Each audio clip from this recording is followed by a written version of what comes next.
중국이 베이징 올림픽 개막식에 한복을 등장시키며 한복 공정 논란에 불이 붙은 가운데 국내 한류 스타들의 한복 사진에 중국 누리꾼들의 악플 테러가 이어졌습니다.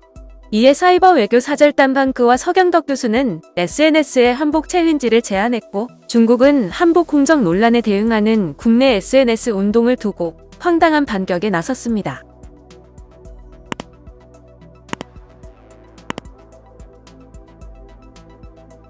베이징 동계올림픽 개막식에 한복이 등장하자 한국 국민은 김치에 이은 중국의 문화공정이라며 분노하고 있습니다.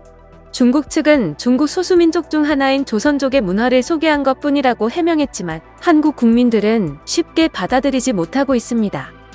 중국은 한중 간의 교류를 촉구하며 한복을 둘러싼 오해를 풀어야 한다고 하면서도 한국이 유독 중국에만 박하다고 주장했습니다.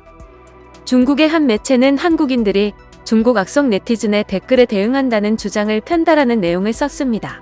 한국에서 타국에 비해 중국에 대해서만 한복 착용을 두고 비판적 반응을 보인다고도 주장하고 있습니다. 이어 일부 한국 정치인들이 문화약탈, 한복 찬탈 등과 같은 비방도 했다며 이는 한국 내 반중 정서, 혐오를 조장한다. 한국은 이번 한복 캠페인으로 중국 네티즌의 악성 댓글에 맞불 작전을 펴고 있다라고 주장했습니다. 한국인들은 유럽, 남미, 북미, 중동, 일본, 러시아에서도 흔히 볼 수 있는 한복에 대해서는 반발하지 않는다. 중국 소수민족 의상인 한복에만 불만을 품고 있다고 주장했습니다. 한복이 중국 소수민족인 조선족의 의상이라는 기존 주한 중국 대사관의 입장을 그대로 섰습니다. 중국 정부는 한복이 한국의 문화이면서 중국의 문화라는 입장을 내놨습니다. 주한 중국 대사관은 입장문을 통해 중국 조선족과 한반도, 남북 양측은 같은 혈통을 가졌다. 복식을 포함한 공통의 전통 문화를 갖고 있다며 전통 문화는 한반도의 것이며 또한 중국 조선족의 것이라고 했습니다.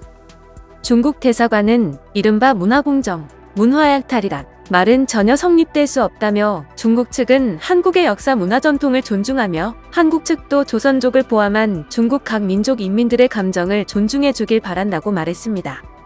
중국인들이 한복이 자신들의 전통 문화라고 주장하는 배경에는 명나라 전통 복식 한푸 때문입니다. 한복의 기원이 한푸에 있으니 결국 한복 또한 자신들의 문화라는 것입니다.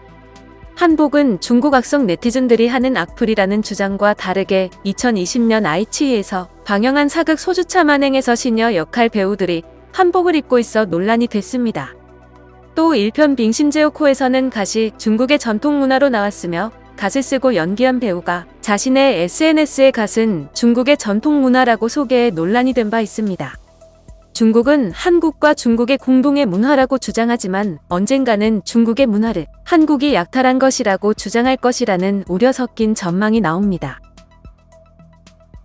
영상을 시청해주셔서 감사합니다. 여러분의 좋아요, 구독은 큰 힘이 됩니다. 지금까지 뉴스킹이었습니다.